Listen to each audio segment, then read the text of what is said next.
Hola, muy buenas, bienvenidos a todos. En el vídeo de hoy vamos a continuar con el tema de las ecuaciones diferenciales de primer orden, donde vamos a ver las curvas solución sin solución. Y antes de ver en qué consiste las curvas solución sin solución, bueno, pues ya sabemos que muchas de las ecuaciones diferenciales no tienen solución. O dicho de otra manera, por mucho que las ecuaciones diferenciales tengan solución, no siempre vamos a tener un método para obtener una solución exacta. Bueno, pues cuando nos encontramos en esa situación de que no podemos obtener una solución de la ecuación diferencial, ¿no tenemos alguna forma de obtener la solución de la ecuación diferencial? Bueno, pues para ello tenemos que analizar la ecuación diferencial o bien de forma cualitativa o bien de forma numérica. En este y en el siguiente vídeo vamos a ver la forma cualitativa y en el tercer vídeo vamos a ver la forma numérica, donde vamos a ver el método de Euler. Pero como en este vídeo vamos a ver la forma cualitativa, bueno, pues vamos a ver en qué consiste esto de las curvas solución sin solución. Y nos dice lo siguiente, importante.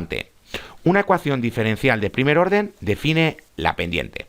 Mirar, debido a que la solución de una ecuación diferencial de primer orden es una función diferenciable sobre algún intervalo, también debe ser continua sobre dicho intervalo. Así, la curva solución correspondiente sobre este intervalo no tiene interrupciones y debe poseer una recta tangente en cada punto del intervalo. Bueno, pues ¿qué nos está diciendo aquí? Imaginad que tenemos esta ecuación diferencial, tenemos x menos y,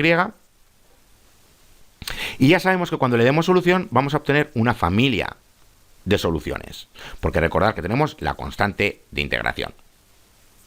Bueno, pues realmente aquí tenemos la derivada de esta familia de soluciones, porque ya sabemos que la solución es la antiderivada de esta función. ¿Qué quiere decir esto? Bueno, pues imaginad que hemos encontrado una solución en concreto, es decir, que tenemos una solución particular. Vamos a imaginar que esta gráfica hace referencia a una solución de esta ecuación diferencial. Bueno, pues como digo, tenemos esta solución.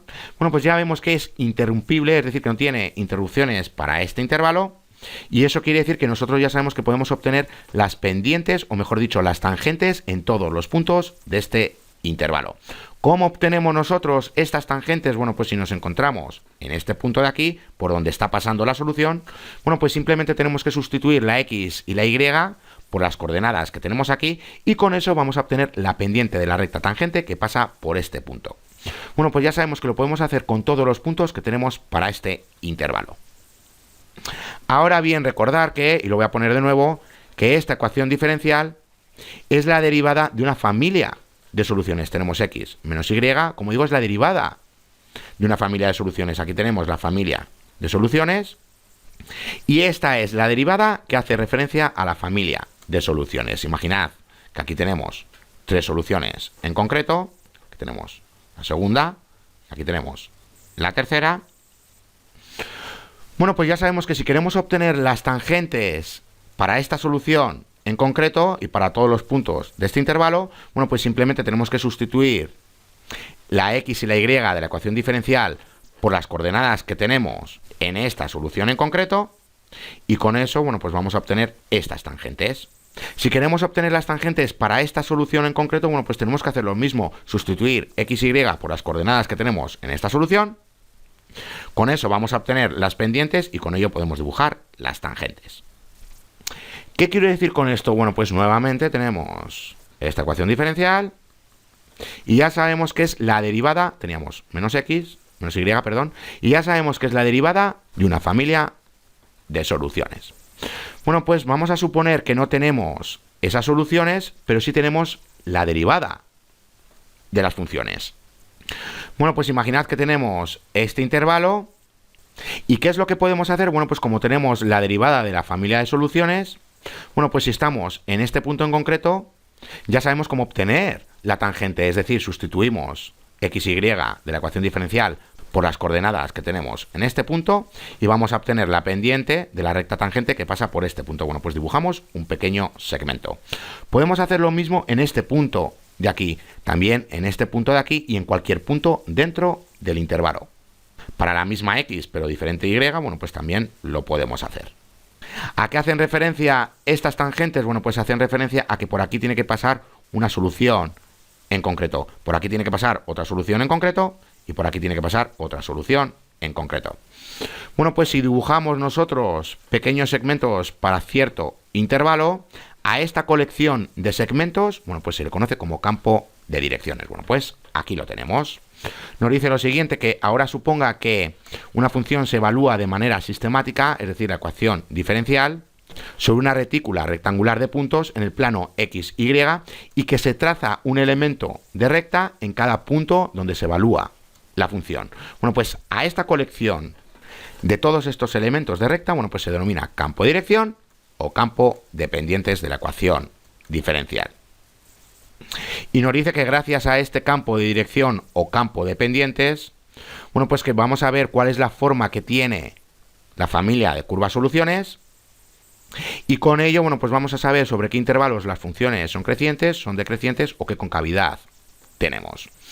Bueno, pues para que se termine de entender, aquí tenemos un ejemplo. Nuevamente tenemos esta ecuación diferencial y vamos a escoger este plano de coordenadas. Para la x ya vemos que vamos desde menos 5 hasta 5 y lo mismo para la y. Ahora, en vez de escoger números enteros tanto para x como para y, bueno, pues vamos a escoger la media unidad, es decir, cuando x es igual a un medio, cuando es igual a 1, cuando es igual a 1,5, cuando es igual a 2, etc. Y lo mismo para la y. Bueno, pues de ahí que tenemos esto de aquí. Cuando h es igual a un medio, bueno, pues tenemos este intervalo, porque a cada uno de estos números, bueno, pues lo tenemos que dividir entre 2. Bueno, pues ¿cómo formamos nosotros ese campo de direcciones? Simplemente lo que tenemos que hacer es dibujar pequeños segmentos que hacen referencia a las tangentes que pasan por estos puntos de aquí. Por ejemplo, cuando x es igual a un medio y y es igual a 0, bueno, pues realizando la correspondiente sustitución en la ecuación diferencial, bueno, pues ya vemos que obtenemos un medio. Esta es la pendiente de este segmento que está pasando por este punto. Bueno, pues dibujamos ese segmento con esa pendiente. Y así lo tenemos que hacer con todos los números. Cuando x es igual a 1, perdón, con todas las coordenadas, cuando x es igual a 1, y es igual a 0, bueno, pues realizando la correspondiente sustitución, ya vemos que obtenemos la pendiente del segmento que pasa por este punto. Bueno, pues dibujamos ese segmento y así con todos los puntos. Una vez que dibujamos todos los segmentos, bueno, pues a esta colección de segmentos se le conoce como campo de pendientes o campo de dirección. ¿Y por qué se llama campo de dirección? Bueno, pues gracias a esto podemos ver cuál es la forma que tienen la familia de soluciones. Y antes de verlo, ¿qué podemos decir de estos segmentos? Bueno, pues si nos fijamos, cuando y es igual a x, bueno, pues en esta resta siempre vamos a tener 0. Y como hace referencia a la pendiente de la tangente que está pasando por ese punto, bueno, pues cuando y es igual a x, aquí tenemos estas horizontales. A partir de aquí, bueno, pues cuando y es mayor que x, para todos estos puntos, bueno, pues ya vemos que las pendientes todas son negativas, y cuando y es menor que x, para esta parte de aquí, bueno, pues ya vemos que todas las pendientes son positivas. Bueno, pues sabiendo eso, ¿cuál es la forma que tiene la familia de soluciones? Bueno, pues si partimos de la parte izquierda superior del segundo cuadrante y nos movemos hacia la parte superior derecha del primer cuadrante, bueno, pues ya vemos que cuando y es mayor que x, bueno, pues las funciones tienen un decrecimiento. Aquí ya sabemos que tenemos este cambio de dirección. Y luego ya vemos que cuando y es menor que x, bueno, pues ya vemos que las funciones crecen.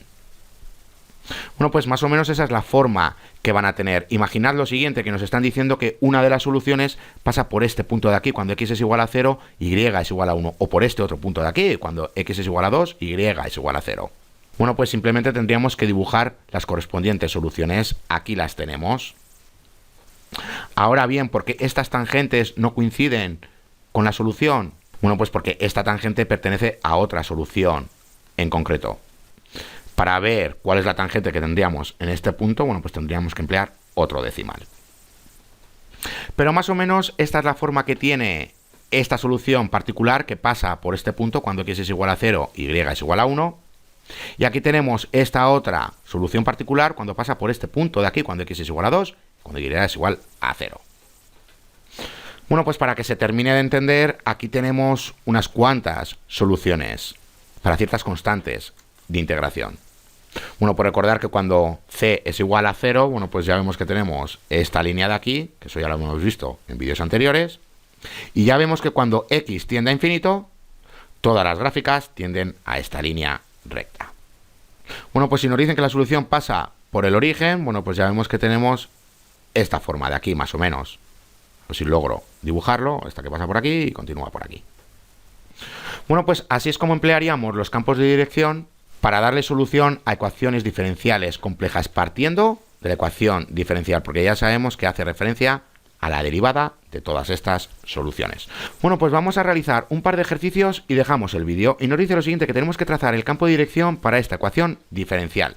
Antes de nada, nosotros ya sabemos cómo darle solución, porque ya vemos que es separable. Bueno, pues tendríamos lo siguiente. Por un lado esto y por el otro lado tendríamos esto de aquí. Al darle solución, bueno, pues tendríamos un medio y al cuadrado. Aquí tendríamos la primera constante y aquí tendríamos menos un medio, x al cuadrado, y la segunda constante. Eliminando el medio, bueno, pues tenemos y al cuadrado, aquí tenemos 2c1, aquí tenemos menos x al cuadrado y aquí tenemos 2c sub 2. Pasando este término al otro lado, uniendo las constantes y representándola como c al cuadrado, bueno, pues ya vemos que tenemos c al cuadrado es igual a y al cuadrado más x al cuadrado. Recordar que simplemente tenemos círculos. Pero vamos a suponer que nosotros no sabemos cómo darle solución a esta ecuación diferencial. Bueno, pues para ello nos está diciendo que tenemos que trazar el campo de dirección. Bueno, pues ya sabemos que vamos a usar un plano de coordenadas. Bueno, pues vamos a usar este intervalo de aquí, tanto para la x como para la y. Y esta vez voy a emplear números enteros, nada de la media unidad, sino que voy a emplear números enteros, tanto para la x como para la y. Y antes de nada, os quiero comentar una cosa, y es la siguiente. Como tenemos esta fracción de aquí, bueno, pues recordar el plano de coordenadas. Aquí tenemos el primer cuadrante, aquí tenemos el segundo cuadrante, aquí tenemos el tercer cuadrante y aquí tenemos el cuarto cuadrante. Bueno, pues para el primer cuadrante, aquí en esta fracción ya vemos que tenemos positivo entre positivo es positivo. Al multiplicarle por negativo, bueno, pues ya vemos que van a ser todos los números negativos. Pero lo mismo nos pasa con este cuadrante de aquí, es decir, que el primer cuadrante y el tercer cuadrante tienen que tener los mismos valores, porque ya vemos que en la fracción, bueno, pues tenemos, cuando estamos con el tercer cuadrante, tenemos un número negativo entre un número negativo es positivo. Al multiplicarle por el negativo, bueno, pues nos queda negativo, lo mismo que teníamos en el primer cuadrante. Bueno, pues los valores que tenemos en el primer cuadrante y en el tercer cuadrante van a ser los mismos. ¿Y qué nos pasa con el segundo y el cuarto? Estoy haciendo esto porque tenemos simplemente una fracción. Bueno, pues ¿qué nos pasa con el segundo y con el cuarto? Bueno, pues tenemos un número negativo, un número positivo. Esto nos da un número negativo que al multiplicarle por el número negativo, bueno, pues nos da un número positivo. Y lo mismo para el cuarto cuadrante, tenemos positivo entre negativo. Bueno, pues esto nos da negativo, al multiplicarle por este negativo nos da positivo. Bueno, pues ya vemos que los valores que vamos a obtener en el segundo cuadrante y en el cuarto cuadrante son los mismos, que son los mismos valores, pero los opuestos que tenemos en el primer cuadrante y en el tercer cuadrante. Aquí teníamos los números positivos, y aquí tenemos, los números negativos, y aquí tenemos los números positivos. Bueno, pues simplemente tenemos que encontrar los valores para el primer cuadrante y con eso vamos a encontrar los demás cuadrantes. Bueno, pues aquí lo tenemos. Y como digo, empleando números enteros, bueno, pues cuando x es igual a 1, cuando y es igual a 1, realizando la correspondiente sustitución, aquí tenemos ese número negativo. Y así con todos estos puntos que tenemos aquí. Bueno, pues aquí tenemos los valores de las pendientes del primer cuadrante. Pero como os acabo de explicar, y ahora igual lo veis mejor, aquí tenemos positivo, positivo, aquí tenemos negativo, positivo, aquí tenemos negativo, negativo y aquí tenemos positivo, negativo. Hemos obtenido los valores del primer cuadrante, pero ya sabemos que son los mismos que el tercer cuadrante, porque ya vemos que tenemos negativo entre negativo es positivo, y luego al multiplicarle por el negativo nos va a quedar un número negativo. Aquí teníamos positivo entre positivo era positivo, al multiplicarle por negativo teníamos ese negativo. Bueno, pues tenemos los mismos valores. Y para el segundo cuadrante y el cuarto cuadrante, bueno, pues recordad que obtenemos estos mismos valores que tenemos aquí, pero simplemente los opuestos, porque ya sabemos que tenemos un número negativo entre un número positivo. Esto es un número negativo, al multiplicarle por este número negativo, bueno, pues ya sabemos que obtenemos números positivos. Bueno, pues sabiendo todo esto, que estos valores hacen referencia al primer cuadrante y al tercer cuadrante, y que el segundo cuadrante y el cuarto cuadrante tenemos los mismos valores pero los opuestos, bueno, pues simplemente tenemos que dibujar los segmentos. Aquí los tenemos. Y recordar que ya habíamos visto que obteníamos una familia de soluciones que eran círculos. Bueno, pues aquí los tenemos. Si los queréis ver mejor, en vez de usar la unidad, bueno, pues usar media unidad, y aquí tenemos los correspondientes segmentos. Bueno, pues aquí se aprecian mejor los círculos. Ahora bien, imaginad que tenemos una condición inicial que cuando x es igual a 4, y es igual a menos 3, como habíamos visto en vídeos anteriores. Es decir, que la solución pasa por este punto de aquí. Bueno, pues si pasa por este punto de aquí, simplemente tenemos que dibujar este semicírculo y tenemos la solución. Son semicírculos porque recordad que necesitamos funciones como soluciones. Y ya sabemos que un círculo es una ecuación y no una función. Bueno, pues como digo, si tenemos esta condición inicial, bueno, pues simplemente tenemos que dibujar el semicírculo que pasa por dicho punto. Aquí lo tenemos. Bueno, pues acabamos de darle solución a esta ecuación diferencial, que ya hemos visto que es separable y ya sabemos cómo darle solución, pero ya hemos visto que si no sabemos darle solución, bueno, pues tenemos esta alternativa de aquí. Bueno, pues vamos a realizar el último ejercicio y dejamos el vídeo. Tenemos que usar un campo de dirección para describir una curva de solución aproximada para el problema del valor inicial siguiente. Bueno, pues aquí tenemos esta ecuación diferencial y aquí tenemos la condición inicial que pasa por este punto. Bueno, pues aquí tendríamos que hacer lo mismo, pero con los 4 cuadrantes. ¿Realmente tenemos que hacer todo eso y dibujar todos los segmentos? No. Porque hoy en día, bueno, pues tenemos muchísimas aplicaciones online y gratis, bueno, pues que ya nos proporcionan ese campo de direcciones. Si nosotros le proporcionamos la ecuación diferencial, bueno, pues nos van a proporcionar los campos de direcciones. Bueno, pues si usáis cualquiera de esos programas, aquí tendríamos el resultado. Y ya vemos la forma que tiene la familia de soluciones. Ya vemos que cuando estamos dentro de este intervalo que va desde menos 3,5 hasta aproximadamente 0,5, menos 0,5, bueno, pues ya vemos que la función, en este caso, es decreciente. Ya vemos que si vamos aproximadamente desde menos 0,5 hasta 2,5, bueno, pues ya vemos que la función es creciente. Y ya vemos que para valores mayores de 2,5, bueno, pues ya vemos que la función nuevamente es creciente. Bueno, pues como sabemos que pasa por este punto de aquí, y sabiendo esto que os acabo de decir, bueno, pues simplemente tendríamos que dibujar la correspondiente función. Bueno, pues aquí la tenemos. Bueno, pues hasta aquí este vídeo. Ya en el siguiente vídeo vamos a continuar con esto de las curvas solución sin solución. Hasta la siguiente.